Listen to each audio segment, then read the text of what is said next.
I kind of thought that pulling out the ceiling was a really big effort, but that was only because we hadn't actually started the windows yet.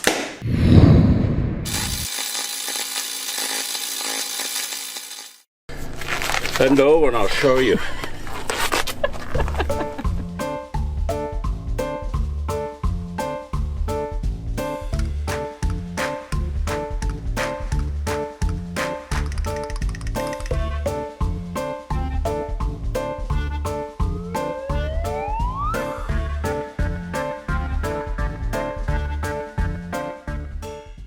Material just degenerates over time.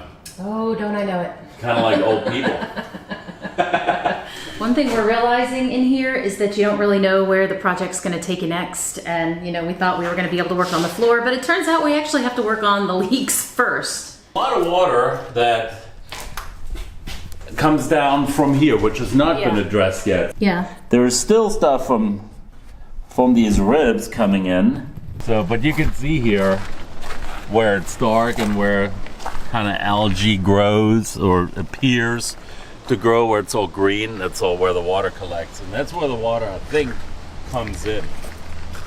I've noticed that a significant number of people decide to leave their original ceiling panels in, which I completely understand because they don't really look all that bad and they are a pain in the butt to take down. Took two of us doing 3 or 4 hours a day times about 4 days to get them down, so it takes a long time. But in getting them down, we were able to identify leaks that we would have never known were there if we had left them up. We drove this from Louisiana to Georgia, and that's about a 8-hour or so drive, and half of that was raining pretty hard, and we never saw any leaks. And then we take out all of the insides of this thing and suddenly realize how many leaks there actually are, which is a ton. The first thing we did was fix a spot on the roof where there was a few rivets missing, kind of near the front door.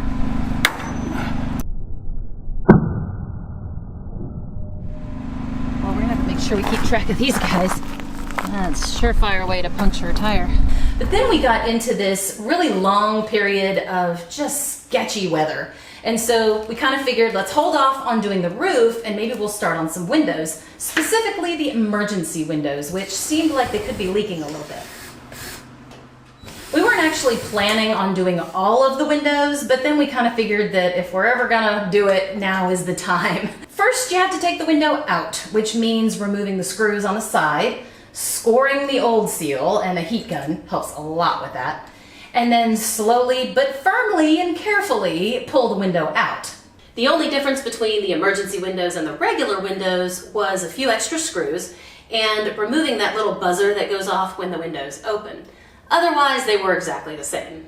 Then comes cleaning off all of the old butyl tape, or I don't actually know if it's butyl tape or if it's some sort of butyl caulk, but either way, it is a bitch to clean off. You scrape off as much as you can with a heat gun and a scraper, and maybe take a wire wheel to it, that helps a lot too. Then get the rest of the residue off with a solvent, and we tried several, but we found that acetone seemed to work the best. You do this on both the frame and the window. Then add the new butyl tape, and just be sure to get it any place where the window frame hits the frame of the bus, and just make sure it's well covered. Then put the window back in place. This whole process takes about an hour to an hour and a half, or in my case, about 2 episodes of Criminal Minds. And we have 24 windows, so we've been doing this amidst other things that we've been doing here in the bus. For me, that was building the new skylights to replace the emergency hatches in the bus. We figured if we're gonna do that, now is a good time when we are also sealing up the rest of the roof, which is what Alex started to work on as soon as the weather got better. We're gonna need a bigger ladder.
mini bus penises. So I'm here at the motorhome, excuse me, at the school bus, because it's raining pretty hard today, so that's a perfect opportunity to see how our sealing job, sealing meaning to make watertight, how this is working out. First impressions are the floor is dry. Yay! There are some spots where there is some moisture and it's coming in right there, so we're gonna have to do something about that.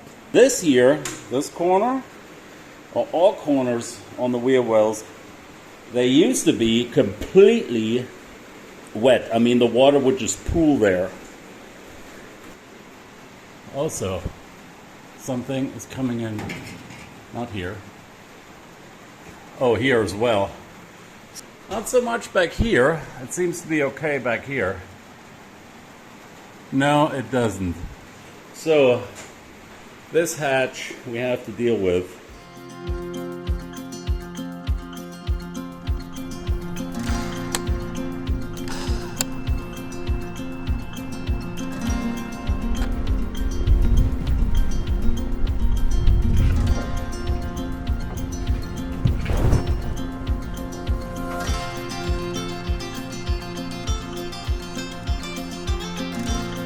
There are so many jokes I want to make about the power caulker. You can see that little hole right there where those two metal pieces come together. You can actually see the inside of the bus right there. So we just came back from the holiday season, and as such, we were not out here a whole heck of a lot. You know, we have kids and Christmas tends to be pretty busy for us. But I did come out and do some sanding on the floor for a few days to try to get that cleaned up as best I could to see what we're working with on this floor and how bad the rust really is. I also came out about a week ago when it was raining really hard one day to see how bad the leaks were, you know, see how well we had been doing with getting it sealed up, because we have to get it sealed up before we can really go any farther. And for the most part it was good, but there was a few key spots where it's definitely still leaking pretty significantly. So we're gonna have to get those sealed up before we can do anything else. All right, one last thing that we're gonna do is seal up with some butyl rubber sealant, which is basically like a caulk, butyl caulk, along the edges of the windows, kind of like you'd seal up your windows at home, except with a different material than silicone, because that's not really going to work for our purposes. I don't think that's meant to move. And I have a friend. Hello. How you doing? Hey. No, chairs all moved out on the inside. Oh yeah, yeah. That's a lot of work. It was. It took some effort, but we managed it between us. So AC it's in in there. it. Oh yeah. Oh god, yeah. You probably need 2 units, and you got a place for a generator in the back. Yeah. Anyway, Yeah. how many miles were on the engine?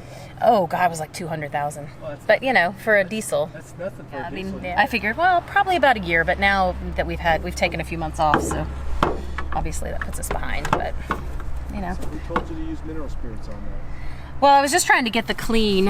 I actually found that acetone takes off the butyl tape a little bit better. What you can do there is paint that. You gotta prime it all, but when you paint it, you can paint those different colors there. That'll be your design. Because that roofing stuff will last you 2 or 3 years. Yeah. And it's flexible.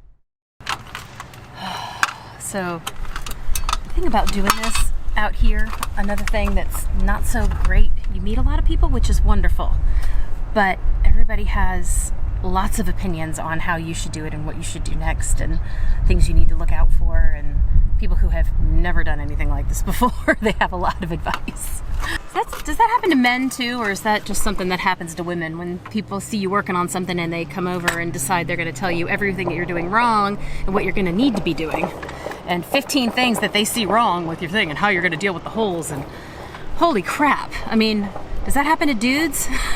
Maybe it does, and I just never saw it, but holy crap, man, that guy would not go away.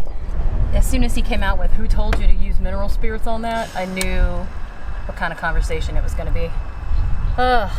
Anyway, this power caulker is freaking awesome. I got to admit, this is really cool. I would definitely recommend using the lowest setting, because when you do it on the highest setting, you make a big mess. Oh my gosh. Okay, there is a knack to this that I have not figured out yet. So definitely keep it on the low setting over here. But yeah, this thing's pretty awesome. If you've already got some Ryobi tools and you got the battery, you can probably get one of these without a battery on it. That way it's cheaper if you've already got batteries. And yeah, it's pretty awesome.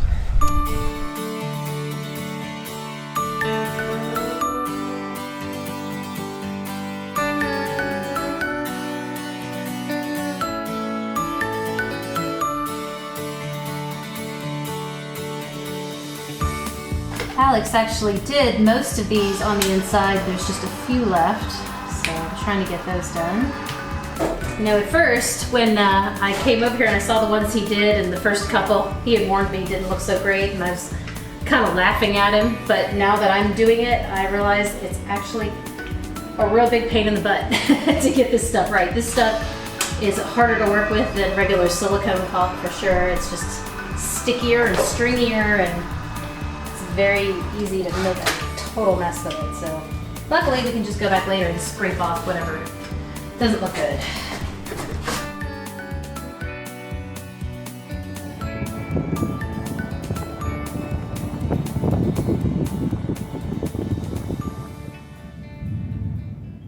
That would be slow rolling thunder that you're hearing behind me here.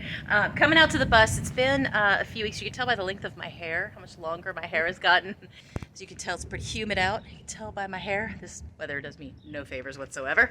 We haven't really been working on it much. Summer has been, it's getting into heat indexes of over 100 degrees almost every day now. So coming out here to work doesn't really make a whole lot of sense. And we both started new jobs, so we've got you know, a lot of things going on. But I wanted to come check out and see how all of our ceiling work did with all the windows and the roof, and it actually looks pretty awesome.